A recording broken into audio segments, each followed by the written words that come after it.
በምታምኑት ሃይማኖት ሆናችሁ ለጂንካ ከተማ እንድትጸልዩ ለምናችኋለሁ። ወደ 8 ሰዎች ላይ የበሽታው ምልክት ታይቷል። በሽታው የታየው ሞር ወደ ጂንካ አካባቢ እንደሆነ አሁን ሁላችንም ሰምተናል ማለት ነው። ሞቱበት ምክንያት ሌላ ኬዝ ነበር የመሰለን እና ትናንት ነው ጤና ሚኒስቴር ባወጣው መግለጫ መሰረት ሄሞራጂክ ፊቨር ይህ በሽታ እንግዲህ ሄሞራጂክ ፊቨር እንደሚሰኝና በደቡብ ኢትዮጵያ ክልል ጂንካ ከተማ መከሰቱን ነው የጤና ሚኒስቴር በዛሬው ዕለት ያስታወቀው። ሰላም አዶት እንዴት ናችሁ? እንኳን ወደ አዶት ኢንፎ ቻናላችን በሰላም መጣችሁ። በድጋሚ ስለተገናኘን ደስ ብሎኛል። ዛሬ ጥሩ በሆነ ዜና አልመጣሁም። በደቡብ ኢትዮጵያ አካባቢ በጂንካ ከተማ እጅግ በጣም አሳሳቢ ጉዳይ ተፈጥሯል። በጂንካ ምንድነው የተፈጠረው የሚለውን ለማጣራት ባደረኩት ጥረት እዛ አካባቢ ያሉ ሰዎችን አድራሻ እየፈለግን እንገኛለን። ከዛ በፊት ግን ምንድነው የተፈጠረው የሚለውን እንደገና ደግሞ የተጎዱና የታመሙ እንደዚሁም ህይወታቸው ያለፉ ሰዎች አሉ። ምንድነው ለመሆኑ የተፈጠረው? ሰውስ እንደዚህ በጂንካ አስቸጋሪ ሁኔታ እንዲገጥመው ያደረገው ነገር ምንድነው የሚለውን እንመለከታለን። አብራችሁን ቆዩ። ቻናላችንን ሰብስክራይብ አድርጉ። መልካም ጊዜ ይሁንላችሁ። ቴምር ፕሮፐርቲስ እነሆ አዲስ ሳይት ሳር ቤት በ35% ቅናሽ በ100% ክፍያ ባለ 2 መኝታ 81 ካሬ 6 ሚሊዮን ብር፣ ባለ 2 መኝታ 106 ካሬ 7.9 ሚሊዮን ብር፣ ባለ 3 መኝታ 134 ካሬ 10.3 ሚሊዮን ብር፣ ባለ 3 መኝታ 152 ካሬ 11.3 ሚሊዮን ብር መግዛት ይችላሉ። በ20% ቅድመ ክፍያ በግንባታ ሂደት ለሚከፍሉ 81 ካሬ ሙሉ ክፍያ 9.3 ሚሊዮን ብር፣ ቅድመ ክፍያ 20% ወይም 1.8 ሚሊዮን ብር፣ 106 ካሬ ሙሉ ክፍያ 12.1 ሚሊዮን ብር፣ ቅድመ ክፍያ 20% 2.4 ሚሊዮን ብር፣ 139 ካሬ ሙሉ ክፍያ 15.9 ሚሊዮን ብር፣ ቅድመ ክፍያ 20% 3.1 ሚሊዮን ብር።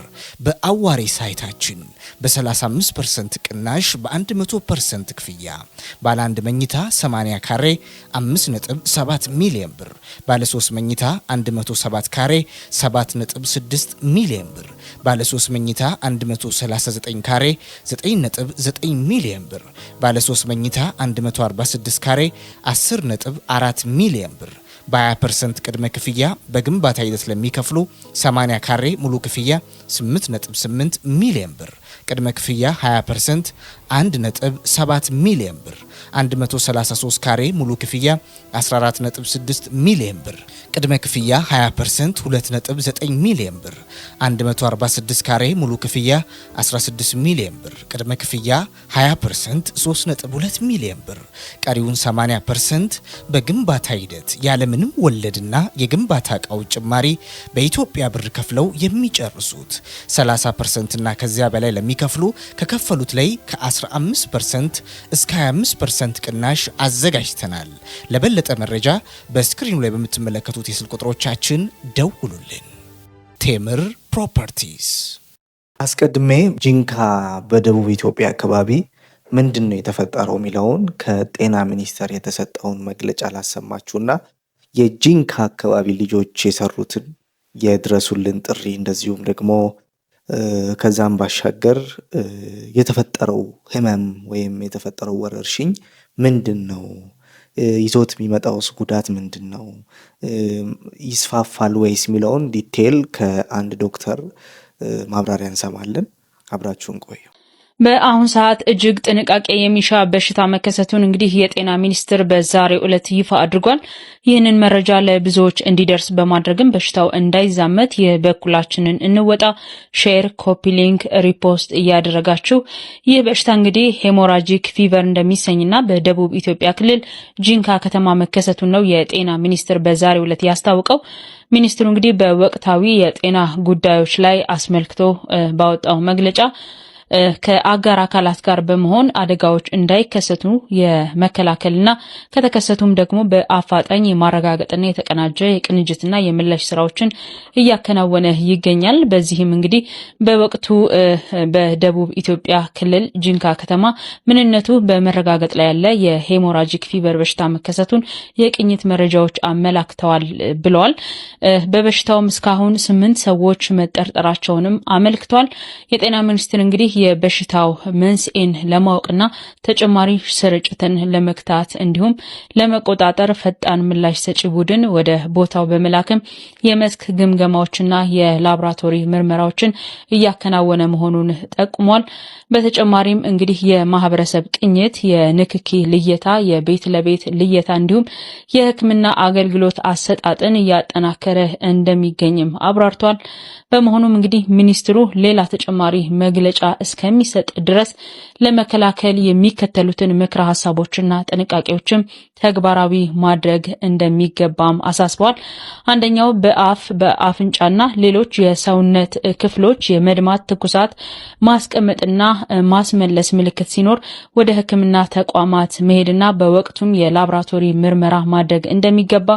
ሁለተኛም ምልክት ከታየበት ማንኛውም ሰው ጋር ንክኪ በሚኖርበት ጊዜ ራስን የመከላከል ዘዴዎችን መጠቀም። ሶስተኛው ሁልጊዜ እጅን በሳኒታይዘር ወይንም በውሃና በሳሙና በመታጠብ ማጽዳት። ማንኛውም ጤና ተቋም በታካሚዎች ልየት አካባቢ ልዩ ትኩረት በመስጠት የቫይራል ሄሞሬጂክ ፊቨር መሰል በሽታ መለየት፣ መመርመርና ማከምና ሪፖርት ማድረግም ያስፈልጋል ብሏል። እንግዲህ ይህ በዛሬው ዕለት የጤና ሚኒስቴር ያወጣው መግለጫ ነው። ሁላችሁም ይህ መረጃ ለሁሉም እንዲደርስ ሼር፣ ሪፖስት፣ ኮፒ ሊንክ ማድረግ እንዳይረሳ። እንግዲህ በጂንካ ስለተፈጠረው ሁኔታ የጤና ሚኒስቴር የህብረተሰብ ጤና ኢንስቲትዩት በጋራ የሰጡት መግለጫ አለ። እሱን በተመለከተ ነው ምንድነው የተፈጠረው የሚለውን ከመንግስት በኩል የተሰማውን ለማሰማት ያክል ነው። እስኪ ደግሞ የጂንካ አካባቢ ሰዎች የሰጧቸውን ወይም ያስተላለፏቸውን ቪዲዮዎች እንመልከት። 2 ሴቶች እዛ አካባቢ የሚኖሩ ሴቶች የሰሯቸውን ቪዲዮዎች ተመልክቻለሁኝ። የመጀመሪያው ቪዲዮ ያለቀሰች ነው የምታወራው። በቤተ ክርስቲያን ውስጥ በተከታታይ ሰዎች እየሞቱ እንደሆነ ነው ስትናገር የነበረው። በአካባቢው በምትገኝ በአንዲት ቃለ ሕይወት በምትባል ቤተ ክርስቲያን ውስጥ የቤተ ክርስቲያን አገልጋዮች በተከታታይ በየዕለቱ እየሞቱ እንደሆነ ነው እየተናገረችው። እስቲ እንስማት። እባካችሁን ዛሬ አንድ ልመና ይዤ ወደ እናንተ መጥቻለሁኝ። በምታምኑት ሃይማኖት ሆናችሁ ለጂንካ ከተማ እንድትጸልዩ ለምናችኋለሁኝ። ጂንካ አሁን ላይ ትልቅ ስብራት ላይ ያለችው፣ ትልቅ ሀዘን ላይ እማንቋቋመው ሀዘን ላይ ያለ ነው። በእርግጥ ጂንካ መኖር ከጀመርኩኝ 3 ዓመት ሆኖኛል። ግን የሰውን ማንነት፣ የሰውን ፍቅር፣ የሰውን አብሮነት በደንብ አድርጌ አይችበታል። ታዲያ ሰሞኑን እየሄደ ያለው ሁኔታ ግን ልክ አይመስለኝም። እኔ ልክ አይደለም ብዬ ነው የማምነው። ቃለ ሕይወት ቤተክርስቲያን ቁጥር 6 ላይ የሚያገለግሉ አገልጋዮች፣ ሽማግሌዎች፣ የቤተክርስቲያን ሽማግሌዎች ታመሙ። ከዛም በተከታታይ እየሞቱ ነው ያሉት። ተላላፊ በሽታ ነው፣ የሚታወቅ ነገር የለም። መርዝ ነው፣ የሚታወቅ ነገር የለም። ይህን ቪዲዮ የምቀርጽላችሁ ከምሽቱ 10 ሰዓት ላይ አንድ ወንድማችን ሪፈር የተጻፈለት እንደሞተ ተደውሎ ተነገረን። አንደኛው ሬሳ ደግሞ ትላንትና ማታ ምሽት ላይ መጥቶ ነገ ጠዋት አሁን ሲነጋ ከሰዓታት በኋላ ሊቀበር ነው ያለው። ሌላ ደግሞ ሬሳ ከሰዓት ሊቀበር ሊመጣናል።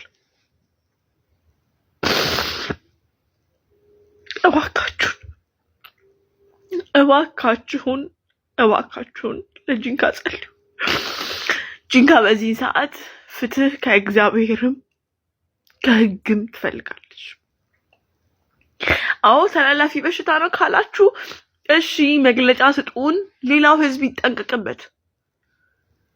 መርዝ ከሆነ ደግሞ ህግ ጉዳዩን ያጣራና ተገቢውን እርምጃ ይውሰድ። እንግዲህ እንደሰማችሁት ነው። የጂንካ ሰው ናት። በሷ በምታመልክበት ቤተ እምነት ውስጥ የመጣውና የደረሰውን ነው የተናገረች ያለችው። ቀርቧታል ማለት ነው። እስቲ ሌላ እንስማ። ሰላም እንዴት አደራችሁ? እየተባለ ያለውን ነገር አዲስ ነው ሁላችሁም ሰምታችሁታል እና ቪዲዮ መስራት ያለብኝ ስለመሰለኝ ነው የመጣሁት። እኔ ቤት እየተደዋወለን ነበር እስከ ትላንት ወዲያ ሰዎቹ የሞቱበት ምክንያት ሌላ ኬዝ ነበር የመሰለን እና ትላንት ነው ጤና ሚኒስቴር ባወጣው መግለጫ መሰረት ሄሞራጂክ ፌቨር የሚባል ተላላፊ በሽታ ነው እንግዲህ እንደተከሰተ ተከስቷል የተባለ ነው እና ፕሌስ ደቡብ ውስጥ ጂንካ ያላችሁ ሰዎች ጥንቃቄ እንድትወስዱ በጣም ያለው ነገር የሚያስፈራው እና ጥንቃቄ አድርጉ። ከሰዎች በመራቅ ጭንብል፣ ማስክ በመጠቀም ሳኒታይዘር በመጠቀም ራሳችሁን ጠብቁ እና በየሃይማኖታችሁ ሁላችሁም ጸልዩ። ነገሩ ያስፈራል። ያው ገዳይ ነው እየተባለ ነው በሽታው እና በጣም ነው የሚያስፈራው ያለው ነገር እና በየሃይማኖታችሁ ሁላችሁም ጸልዩ። ሳቢዶ ሀይ ባሽከቴ በማለት ነው። እንግዲህ እንደሰማችሁት ነው በጂንካ ምን እንደተፈጠረ ራሳቸው የጂንካ ሰዎች የሚናገሩትን መንግስትም የሰጠው መግለጫ አለ። እንግዲህ ሌላ የተለየ ነገር እንደሌለ ግን የሆነ ወረርሽኝ እንደተፈጠረ ነው የሚያሳየው። ግን ይሄ የተፈጠረው ወረርሽኝ ቅድም የመንግስትን መግለጫ ሰምተናል፣ ምን እንደሆነም ሰምተናል። የሚያስከትለው ጉዳት ለጆሮአችንም አዲስ ስለሆነ ምንድነው ይሄ ህመም ምንድነው የበሽታ የሚለውን እስቲ እንመልከት ከአንድ ዶክተር። አዲስ ወረርሽኝ የሚመስል ህመም ተከስቷል ብሏል። አሁን ማምሻውን ማለት ነው ጤና ሚኒስቴር ወደ 8 ሰዎች ላይ የበሽታው ምልክት ታይቷል። በሽታው የታየው ሞር ወደ ጂንካ አካባቢ እንደሆነ አሁን ሁላችንም ሰምተናል ማለት ነው። ቫይራል ሄሞሬጂክ ፊቨሮች ናቸው ወይም ደግሞ ቫይራል ሄሞሬጂክ ፊቨርን የሚያመጡ በሽታዎች ናቸው ሊሆኑ ይችላሉ ብለው እንግዲህ አስቀምጧል ማለት ነው ጤና ሚኒስቴር። ቫይራል ሄሞሬጂክ ፊቨር ምንድን ነው የሚለውን ነገር አጠር አድርጌ እነግራችኋለሁ። የጥንቃቄ ምልክቶችንም የበሽታውንም ምልክት በዛው አያዥ እነግራችኋለሁ ማለት ነው። ቫይራል ሄሞሬጂክ ፊቨር ስንል አንድ በሽታ አይደለም፣ በርካታ በሽታዎችን በውስጡ የሚይዝ የወል ስም ነው ማለት ነው። ለምሳሌ ብዙዎቻችሁ የምታውቁት ኢቦላ ቫይረስ ወይም ደግሞ የኢቦላ በሽታ ቫይራል ሄሞሬጂክ ፊቨር ከሚያመጡ በሽታዎች ውስጥ አንደኛው ነው። ሌላው የሎ ፊቨር ነው። ሁለተኛው ደንጊው ፊቨር ነው። እነ ማርበርግ፣ እነ ክሪመን ኮንጎ ሄሞሬጂክ ፊቨር፣ ሪፍቲ ቫሊ ፊቨር የሚባሉ እነ ሃንታ ቫይረስ በርካታ ቫይረሶችን የሚይዝ የወል ስም ነው። ስለዚህ አሁን ጂንካ የተከሰተው የትኛው ነው የሚለው ነገር ገና አልታወቀም። ነገር ግን ቫይራል ሄሞሬጂክ ፊቨር ሲባል እነዚህ አሁን የጠቀስኩላችሁ ወይ የሎ ፊቨር ሊሆን ይችላል ወይ ደንጊው ፊቨር ሊሆን ይችላል ወይ ኢቦላ ሊሆን ይችላል፣ አናቅም። ማርበርግ ከነዚህ አንዱ ያመጣው የቫይረስ ዲዚዝ ነው ማለት ነው። እንግዲህ ዋናው የበሽታው ምልክት ከፍተኛ የሆነ ትኩሳት፣ ራስ ምታት፣ ማንኛውም ኦርጋን ሲስተም ስለሚጠቃም ሌላም ራስን መሳት፣ ኮማ፣ ለሞት ሊዳርግ ይችላል። ጉበት፣ ኩላሊት፣ ሁሉም ኦርጋን ሊጠቃ ይችላል። ስለዚህ ኢንትሪ ፖይንታችን የሚሆነው በሽታው ተገኘበት የተባለ አካባቢ የሚኖር ሰው ራስ ምታት፣ ትኩሳት፣ የመድማት ነገር በሰገራ ደም ካየ፣ ራሱ ላይ ቆዳ ላይ ብሩይዝ የሚሆን ነገር ካየ የበሽታው ሰስፔክት ሊሆን ይችላል ማለት ነው። የመተላለፊያ መንገዶቹ እንግዲህ ከሰው ወደ ሰው ይተላለፋል። የወባ ትንኝ የምትኖርበት አካባቢ ከሆነም እሷም የበሽታው ዋና አስተላላፊ ናት ማለት ነው። ስለዚህ ራሳችሁን ለመከላከል አንደኛ የበሽታው ተጠርጣሪ ወይም ሰስፔክት ከሆነ ግለሰብ ጋር የሚኖራችሁን ግንኙነት መቀነስ ነው። ሁለተኛ የወባ ትንኝን ለመከላከል ቤድኔቶችን አድርጋችሁ መተኛት ይኖርባችኋል። ሶስተኛ እንግዲህ ከጫካ እንስሳቶች ጋር የሚኖራችሁን ግንኙነትን መቀነስ ነው። በተለይ ፔሪፈሪ ላይ የምትኖሩ ሰዎች ማለት ነው። የትኛው ሄሞሬጂክ ፊቨር ነው የተከሰተው የሚለውን ደግሞ ዲቴይል መረጃዎች እያጣራው ነገራችሁ ነው የሚሆነው። እንግዲህ በሽታው ምን ሊሆን እንደሚችል ዶክተሩም የሚችለውን ዲቴይል ሰጥቶናል፣ ግን እየተጣራ እንዳለ ነው የነገረን። ግን ዞሮ ዞሮ ሰዎች የታመሙ ነው፣ ህይወታቸውንም እያጡ ነው የሚገኙት። በዚህ በሽታ ምክንያት ህይወታቸውን ላጡ በሙሉ በአዶት ኢንፎ ስም መጽናናት እንዲሆን ለቤተሰቦቻቸው ለወዳጅ ዘመዶቻቸው እንመኛለን። ተጨማሪ ጉዳዮችና ተጨማሪ መረጃዎችን የምናገኝ ከሆነ እኛም ወደ እናንተ የምናደርስ ይሆናል። በያላችሁበት መልካም ጊዜ ይሁንላችሁ።